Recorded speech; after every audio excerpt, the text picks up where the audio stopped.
Como classificação ainda dos bens considerados em si mesmos, nós temos também os bens que são considerados fungíveis e os infungíveis. Essa classificação está estabelecida no artigo 85 do Código Civil. Aqui nós temos uma distinção em razão da natureza daquele bem. E os bens fungíveis são aqueles denominados bens móveis que podem ser substituídos, trocados por outro que seja da mesma espécie, qualidade e quantidade. Vamos fazer um exercício reflexivo para pensar em tantos bens móveis que são passíveis de ser trocados por outra da mesma forma, da mesma espécie, da mesma qualidade, da mesma quantidade. Por exemplo, o dinheiro. Quer maior exemplo disso, dele ser fungível? Toda hora estamos trocando aí notas, né? Moedas. E, particularmente, todas elas possuem a mesma espécie, qualidade e quantidade. Outro exemplo de bem fungível seriam os celulares. Os celulares são possíveis de serem trocados por outra, da mesma espécie, qualidade e quantidade.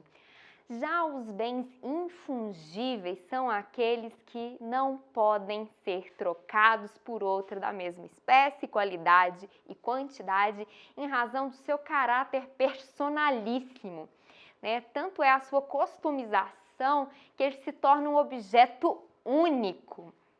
Um exemplo disso são as obras de arte aí, por exemplo, do Pablo Picasso, né?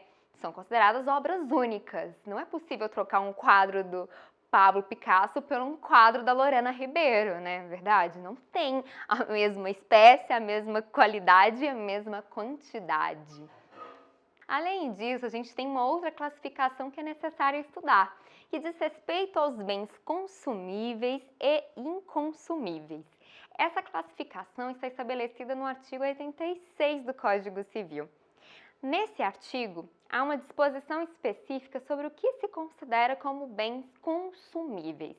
E dentro do que se considera pelo bens consumíveis, ele pode ser caracterizado sobre dois aspectos.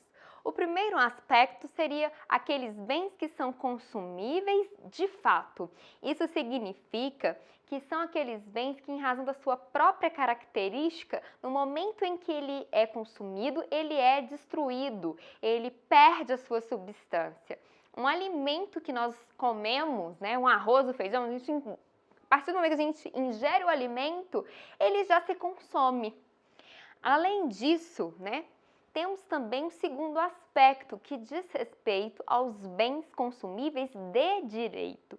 Isso significa que são aqueles bens que estão às prateleiras de uma loja, que estão na exposição aí de uma concessionária de automóveis, numa livraria. Todos esses bens que estão destinados à venda, à alienação, eles são considerados bens consumíveis, pelo simples fato de estar à venda.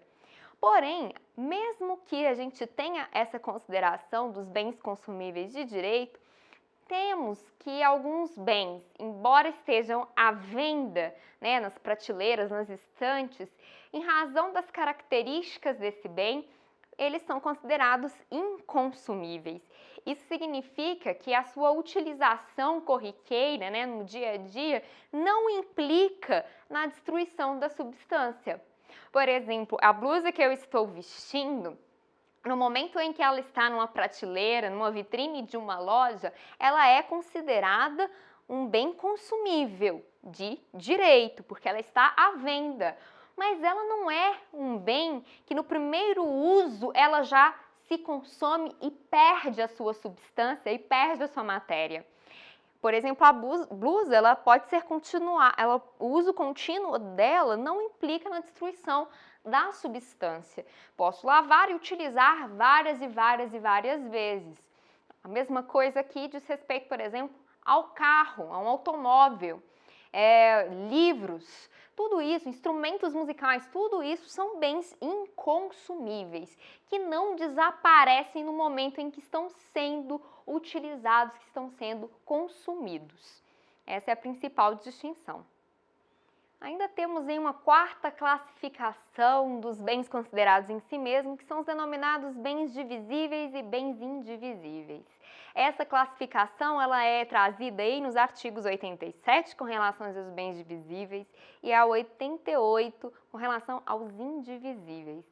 Os bens divisíveis são aqueles que podem ser repartidos em proporções, em porções reais e destacadas e depois podem ser juntados novamente sem que isso implique em perda do aspecto econômico da coisa ou sem descaracterizá-lo, né? Por exemplo, eles podem ser repartidos sem alterar sua substância, por exemplo, um saco de café.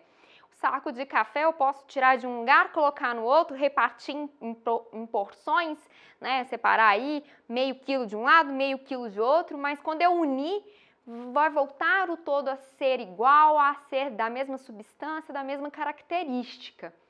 Já o bem indivisível, ele é aquele que se eu fizer isso, se eu fizer essa divisão, essa repartição, essa divisão em porções poderá implicar na perda da sua característica, na perda da sua substância e na perda do seu valor econômico.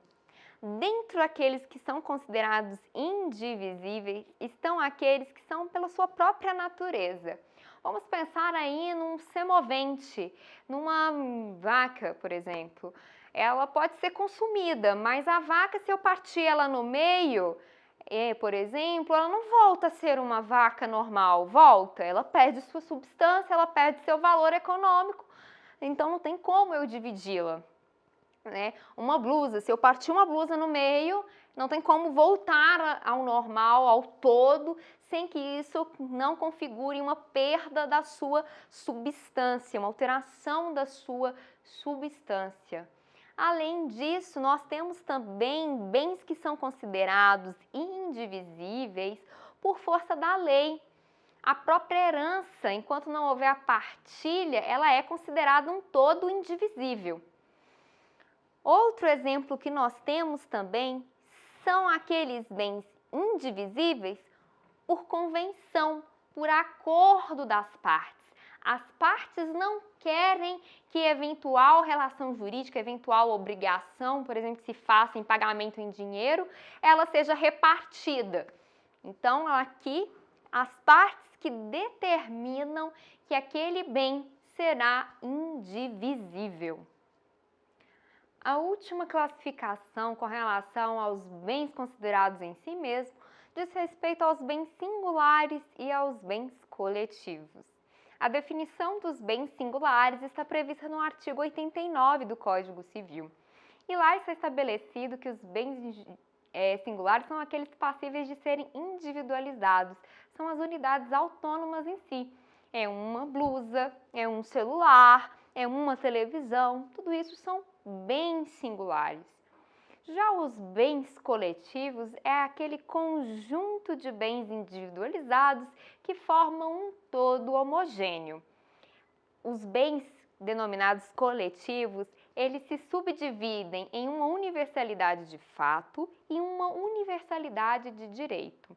A universalidade de fato está prevista no artigo 90 do Código Civil e diz respeito àquela reunião, aquele conjunto de bens considerados individuais que são reunidos por força da vontade humana. Por exemplo, um livro é um bem singular, é um bem passível de ser individualizado em uma unidade autônoma.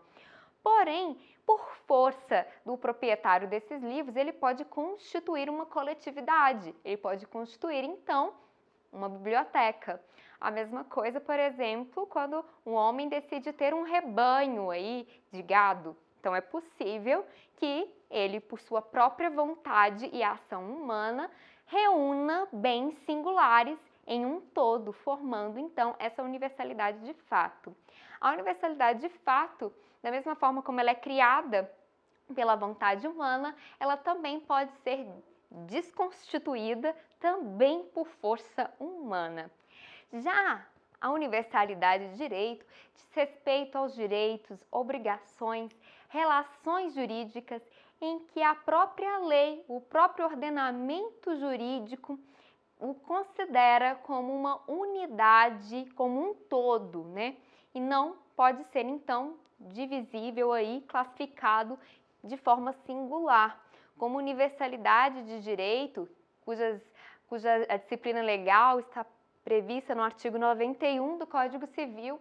Temos aqui um dos maiores exemplos de universalidade de direito, o próprio patrimônio. Além disso, nós temos aí a questão envolvendo a massa falida, a herança, tudo por força da lei, por determinação legal da ordem civil, são considerados uma coletividade de bens e que são considerados como um todo.